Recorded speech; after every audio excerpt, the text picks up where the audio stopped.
Augusztus 5-én mutatták be Bardóc Orsolya Benedek Elek Baróti Kalendáriuma című kötetét. A könyvbemutatóra a Barót 800 kulturális hét keretében került sor. A naptár szerkesztést maga Benedek Elek így meséli el. Mielőtt valamelyik írótársam leleplezne, megvallom a magam jó szántából, hogy a jövő évre 12 kalendáriumot szerkesztettem. Úgy kell lenni, hogy valami különös nagy talentum lakózik bennem a kalendárium csinálásra, mert a kiadók oly előnyös ajánlatokat tettek, hogy ezek elől egyszerűen lehetetlenség lett volna kitérnem.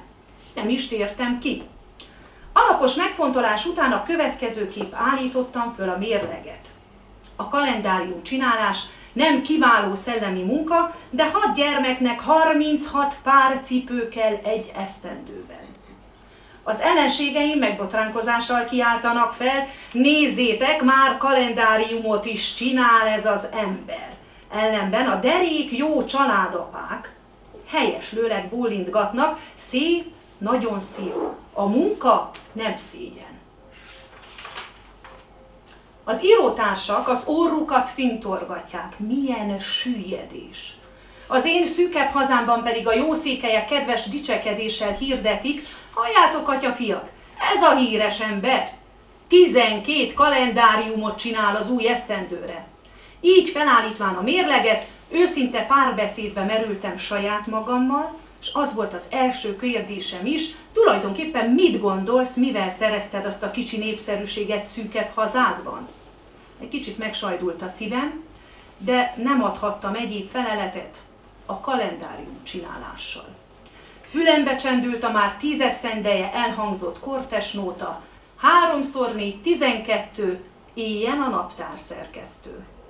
3 hétig dudoltak a fülemben, ez a nóta kísért faluról falura. Még a varjú is ezt tárogta, a verép is ezt csiripolta, 3x4 12, éljen a naptárszerkesztő. Látjátok, ebből feleim a népnél hálásabb publikum nincs. Elég egy 25 krajcáros kalendárium, hogy bejuss a szíve közepébe, s nótás ajkára vegye. Tehát megcsinálja? Kérdezte a kiadó. Meg. Mikor a szerződést aláírtam, mosolyogva nézett rám. Azám, el is feledtem. A 100 esztendős jövendőmondó versét is önnek kell megírni. De kérem, én nem tudok jövendölni. Ugyan, kell is ahhoz jövendőlés. Írjon csupa jót minden évszakra, hadd örüljön a magyar. Jól van, hát örüljön. Úgyis eleget búsul. A naptára mindenkinek volt odahaza, ugye a naptár az egy nagyon fontos kellék volt ezek a kalendáriumok, de nem csak azért, mert benne voltak a jeles napok, hanem azért, mert benne voltak nagyon fontos információk arról, hogy hogyan kell gondozni állatokat, kertet, növényeket, de benne voltak a heti vásárok, országos vásárok, nem csak itt a közvetlen környéken, hanem nagyobb területen is, illetve benne vannak már olvasmányok, történetek, és ezekben Benedek Elek nagyon igényesen állította össze az olvasnivalót is. Népmesék, hát a kisbaconi versei közül egy néhány Benedek Eleket a saját műveiből, de népdalok is benne vannak, és aztán a korabeli legjava az irodalomnak. Tehát mint Április Lajos, Tompa László, Szent Imrei Jenő, Szombati Szabó István, tehát ezek, akik akkor abban az időben a derékhadát jelentették. Nyírő József, Tamási Áron, Sipos Domokos, Pálfini Gulácsi Irén, tehát és nagyon jó összefoglalói is voltak, hát azt éppen nem válogattam, mert ugye az előző esztendőnek a politikai történeti eseményei is, tehát hogy hogyan, mik voltak a legfontosabb események, illetve egy kis ízelítő a város életéből is, abban az értelemben, hogy miket reklámoztak abban az időben, milyen vállalkozások voltak, illetve mit tartottak fontosnak. Tehát ez egy kicsit olyan időutazás is, hogy a 20-as évek elejének a barótja miről tájékozódhatott. Tulajdonképpen én, mivel a szellemi hagyatékkal foglalkozom már több mint 20 éve, minden érdekel, ami benedekelekkel kapcsolatos. És itt született meg az ötlet, hogy a Barót 800 éves évfordulójára ki lehetne és ki kellene adni valamit, ami benedekelekkel kapcsolatos. De visszatérnék egy picit 5 évvel ezelőttre, ugyanis amikor egy egész alakos szobrot avattunk itt, benedekelek szobrot, akkor egy beszélgetés fonalát kaptam el. Ott egy idős hölgy, hát igazából nem kedves szavakkal illette ezt a szobor alkotást, és azt kérdezte a másik hölgytől, hogy mi köze van benedekeleknek Kisbacomból, Barót, a szobor hogy kerül ide. És miért nem hoznak egy Gál Mózest, vagy egy Gyulai Liviuszt, vagy akár hozhattak volna egy Baróti Szabó Dávidot, de miért hozták ide benedekeleket? Elég nagy felhajtás van ő belőle már mindenhol a világon. Én akkor hirtelen fel is sziszentem, szerettem volna szólni, de nem szóltam, és akkor döntöttem el, hogy meg fogom mutatni, hogy ez a nyomda igenis működött, és ez a nyomda bizony nagyon nagy sikerrel adta ki a kalendáriumokat ezelőtt 100 évvel, 1922 és 26 között, és nagyon nagy szerepe van benedekeleknek, kötődése Baróthoz is. Tehát a szobor, nem tudom, amikor ez oda került, hogy ezt tudták-e pontosan azok az emberek, akik oda szervezték, vagy tervezték azt a szobrot, de én már akkor tudtam, hogy ez egy nagyon fontos momentum Elekapu életében is. És az a ház valóban még mai napig is áll, és működött valóban ott a nyomda, sok utána való járással sikerült is megtalálni, hogy tulajdonképpen kinek a háza most ez a ház. Én ajánlanám, hogy esetleg egy kis valahol feltüntetni ezt, hogy működött itt. Ugyan tudjuk azt, hogy pékség működött, de előtte azért nyomda működött. És bizony akkor már érthetőbb lenne, hogy miért is került ide ez az egész alakos szobor benedekelektől. Azért emlékeztessem a jelenlevőket is arra, hogy tulajdonképpen ugye benedekeleknek köszönhetjük a Magyar Mese és Mondavilág 10 kötetét, és annak nagyon sok kiadását.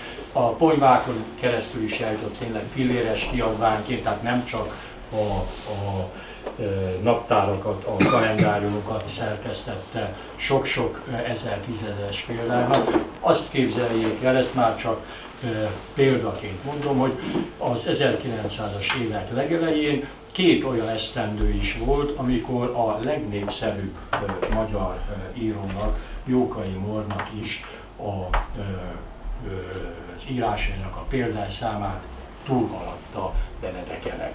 Tehát ez nem kis dolog, és ha arra gondolunk, hogy tulajdonképpen ő nem csak a Kisbacon, nem csak az erdővidéki, nem csak az udvarhelyszéki, nem csak az erdélyi, hanem az összmagyar mesekincset ugye újra meséltette, úgy nagy szerepet vállalt abban, hogy a mai magyar irodalmi nyelvünk az nem csak hogy megmagyarosodott, hanem meg is székelyesedett egy kicsit.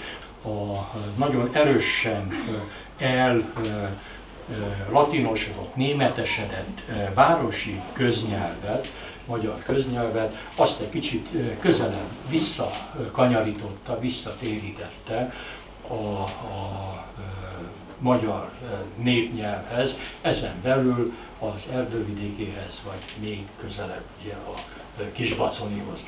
Először is ugye a kisbaconi versekkel kezdtem, amikor is én egész pici koromban, kisiskolás koromban szavaltam ezeket a verseket, és már akkor beleszerettem a benedekelek verseibe, és hát egyértelmű volt, ha már karnyújtásnyira állt tőlem mindez, hiszen én Kisbacomban születtem, édesanyám vezette akkorjában éppen az emlékházat, és hát egyértelmű volt az, hogy én összegyűjtöm azokat a verseket, amik hozzám közel állnak.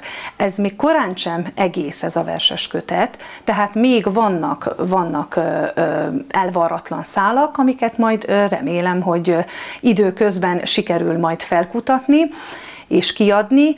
A következő pedig a Benedekelek emlékalbum, amit az én férjemmel együtt készítettünk. Ez egy fotóalbumot kell elképzelni, és tulajdonképpen Benedekelek életét mutatja be.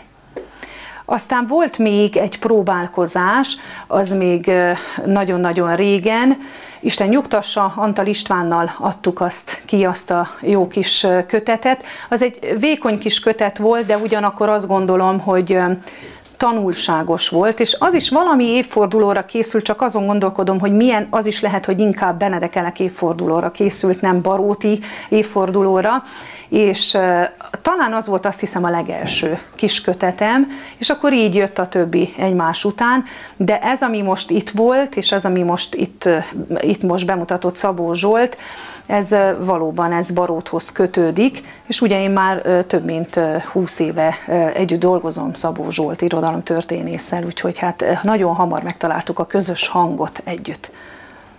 Azért is fontosak ezek az ilyen típusú kiadványok, hiszen tulajdonképpen a helytörténet az, ami egy kicsit megerősíti a hitünket abban, hogy jó helyen vagyunk, és nagyon fontos az, hogy a saját bőrünkben jól érezzük magunkat. Ehhez kell azt, hogy tudjuk, hogy kik azok, akik előttünk nagyjából hasonló körülmények között, esetleg valamivel jobb, esetleg valamivel rosszabb körülmények között, de helytáltak és élni tudtak és meg tudták szervezni a közösségüket, és voltak akkor is olyanok, akik azon fáradoztak, hogy a közös értékeket, azokat tudatosítsák, feltárják, népszerűsítsék. És ebben vállalt igencsak nagy szerepet Baldóc Orsolya, aki hát az Isten áldotta talentumát, ugye, tehetségét ezzel próbálja a közösség szolgálatába állítani. Hát még diákként eldöntöttem, hogy megzenésítem Elekapó verseit, mert én úgy gondoltam, hogy a zene nyelvén sokkal könnyebb eljuttatni ezeket a verseket a felnőtteknek, vagy akár a gyerekek részére, és mivel jó barátságot ápoltam Dévai Nagy Kamillával, így eldöntöttük, hogy ezeket a megzenésített verseket ki is adjuk az ő stúdiójában. Így jelent meg 5 lemezem, amiben nem csak megzenésített versek vannak, hanem prózák is, és mese is hallható.